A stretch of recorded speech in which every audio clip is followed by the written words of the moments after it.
Please welcome the President of the United States, Joe Biden, accompanied by the CEO of Business Roundtable, Josh Bolten.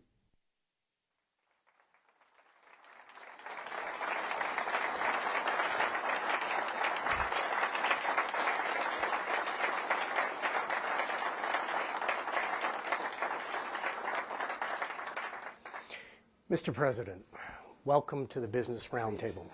Oh yeah, everybody sit. Welcome to the Business Roundtable, Mr. President, an organization of 238 CEOs of America's leading companies. You know us because you've always had an open door. From the beginning of your administration, agree or disagree, you've welcomed America's business leaders to the White House with seriousness and warmth. This evening, it's our privilege to have an opportunity to return the hospitality.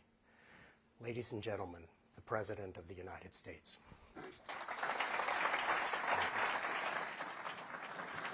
Thank you. My name's Joe Biden, and I come from Delaware, which has more corporations incorporated than all the rest of the country combined. And I know of the Business Roundtable because in the days when I first ran for office, in 1972, for the United States Senate, the DuPont Company was the 8th largest corporation in America. As they say in Delaware, they were the good old days. But all kidding aside, thank you for having me. You're a hell of an organization. I appreciate it. And I want to thank you, Josh. We've known each other a long, long time. And, I've hosted CEO roundtables, in the White House, including with many of you over the years. And we've worked together on the American Rescue Plan, on COVID, on infrastructure, supply chain, innovation, climate, clean energy, reducing cost, and a whole lot more. And our strategy has worked, I believe, and I think it's still working. 6.7 million jobs last year, the most ever created in 1 year. On more than 7 million now, 678,000 created just last month, in 1 month. Unemployment down to 3.8%. Our economy grew at 5.7% last year, and the strongest in nearly 40 years. And we reduced the deficit. I want to say it again. We reduced the deficit by $360 billion last year, notwithstanding all that I hear on some channels when I turn them on. And we're on track to reduce it by over $1 trillion this year. And that groundwork has positioned our economy to deal with the global problem of inflation, which is real. A lot of people are being hurt by it. And it's underscored that America is a great place to invest. Intel is investing $20 billion in a semiconductor campus in Ohio. I think, Mary, GM is investing about $7 billion in new plant equipment. And Ford, I think, is doing $11 billion. The point is, these are history-making investments to build electric vehicles here at home. We've seen record electric vehicle sales along with records in solar, wind, and battery storage as well. And the sector after sector, we're making it in America again. And that's what my overwhelming objective is, to make it in America. With the infrastructure law, we're going to keep building millions of good-paying jobs, and they're real jobs. And to build on progress, the Senate and House need to work on the innovation bill and send it to my desk. It's important for our economy, and I would argue for our national security as well. And we're also leading on the global stage because of you all. I'm pleased to see American companies stepping up and doing their part in what you're doing in terms of donating to Ukraine and winding down your operations without anybody requesting. I want to make that clear. You're on your own winding down operations in Russia. Not all, but many have. Not only you, but around the world. And for the first time on that subject, let me say this. For the first time that Putin began massing troops along the Ukrainian border, I call for an emergency meeting of NATO in Europe to make the case that we had to be united. The one thing I'm confident, knowing Putin fairly well as I guess another leader can know one another, is that he was counting on being able to split NATO. He never thought NATO would stay resolved, stay totally, thoroughly united. And I can assure you, NATO has never been stronger or more united in its entire history than it is today, in large part because of Vladimir Putin. And but you know, in response to his aggression, there has been we presented a united front throughout NATO and in the Pacific. The Quad is, with the possible exception of India being somewhat shaky on some of this, but Japan has been extremely strong, so has Australia, in terms of dealing with Putin's aggression. We presented a united front throughout NATO and the Pacific, and you did a hell of a lot to help us impose sanctions and incur real cost on the Russian economy. And we're seeing now that it mattered. It was really important what you all did, not every one of you, but I'm not suggesting you all had to, but those of you who did step up, it made a big difference. And I'm personally, as president, grateful for that. But because our response is working, because the Ukrainians are fighting so valiantly and using the equipment we've given them, and the United States alone has committed over $2 billion to NATO. The idea that they don't have enough sophisticated equipment is just simply not accurate. And I'm not going to take the time to go into all the detail here, but the point is they have every equipment, every piece of equipment that makes rational sense based on our military and NATO's military for them to be able to do what they're doing. And they're wreaking havoc on the Russian military, whether it's their tanks or their helicopters or their aircraft. And if you notice, they've just launched their hypersonic missile because it's the only thing that they can get through with that absolute certainty. It's, as you all know, it's a consequential weapon, but with the same warhead on it as any other launch missile, it doesn't make that much difference, except it's almost impossible to stop it. There's a reason they're using it. And now Putin's back against the wall. He wasn't anticipating the extent or strength of our unity.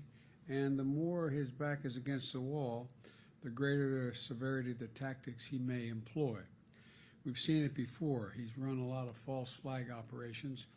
Whenever he starts talking about something he thinks NATO, Ukraine, or the United States is about to do, it means he's getting ready to do it. Not a joke.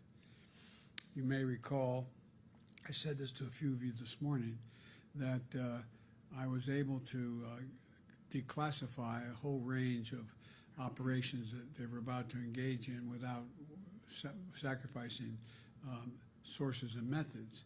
And it was able to give everybody clear notice what was about to come, and to convince a lot of our friends around the world that we know what they're about to do. And so his back is against the wall, and he's talking about new false flags he's setting up, including he's asserting that we, America, have biological as well as chemical weapons in Europe. Simply not true. I guarantee you.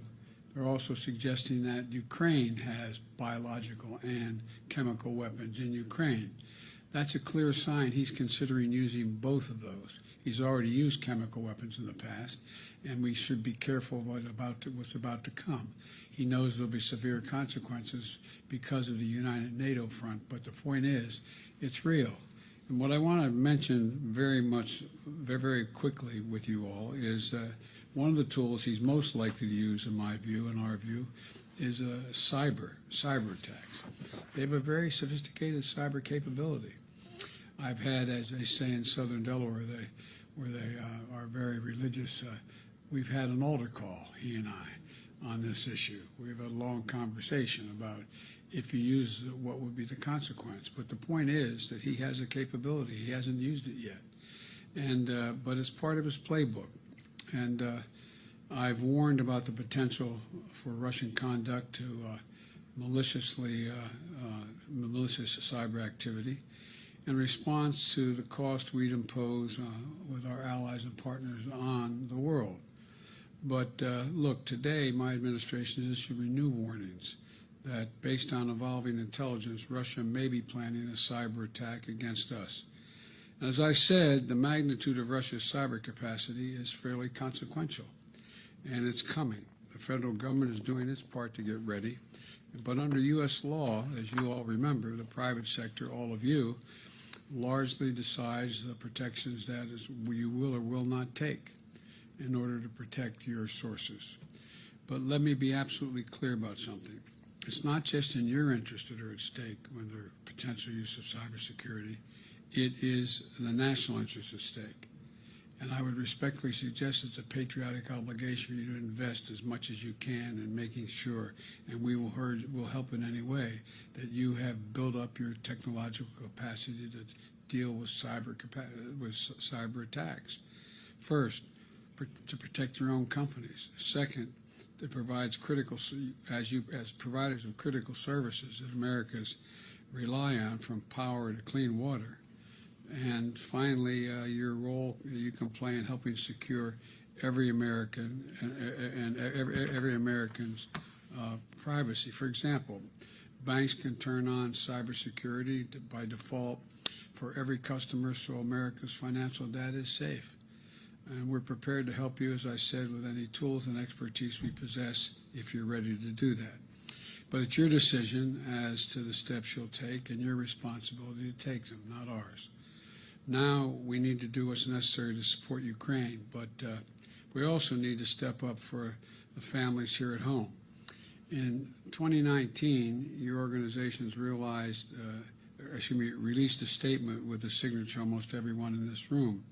And it says, quote, "America deserves an economy that allows each person to succeed through hard work and creativity and to lead a life of meaning and dignity." And it expressed a commitment from you to invest in your workforce and support local communities. It wasn't a do-gooder statement, it was a capitalist statement. We're all capitalists in this room, and you did the right thing, in my view, in the assertion of that statement. This was your view about how to run a strong, profitable companies over the long term. And this commitment of consequence and peril for the free world is vital that you reaffirm that commitment, in my humble opinion. We can't afford to prioritize shareholders at the expense of your stakeholders, the environment, your workers, your customers, your communities, where they live and work. And you're not doing that, but his inclination will be inclined to do that on some occasions. Instead, now's the time to invest in your people. You can hire and retain the best trained workforce in the entire world, which you've been doing. To invest in innovation so we can deliver better and more affordable products and services to more Americans. To innovate with and for diversity, as you said in your statement, as you committed to earlier this year. Cultivating tools of artificial intelligence, advanced dignity and opportunity for all Americans is what you've been doing, many of you, and it really matters. And to invest in America itself in manufacturing, created over 450,000 manufacturing jobs because of y'all, and it matters. It hadn't happened in a long time. As one of my colleagues from the Midwest said, we're not going to talk about the Rust Belt anymore. We're going to talk about new, expanding manufacturing capacity in the Midwest. And to invest in America itself in manufacturing, climate resilience, clean energy, so America can win the competition of the 21st century. And it won't hurt your bottom lines or the economy. It helps help us grow while lowering costs and lowering the deficit. So I want to thank you again for, there's much more to say, but I've already probably taken too much time of your time right now. But I'm told I'm going to take some questions, Mary. Is that right? Well, I'm happy to start taking questions. But thank you for all you've been doing. I think, my mother had an expression, out of everything terrible, something good will come if you look hard enough for it. I think this presents us with some significant opportunities to make some real changes. We are at an inflection point, I believe, in the world economy. Not just the world economy, the world. It occurs every 3 or 4 generations. As one of them, as the one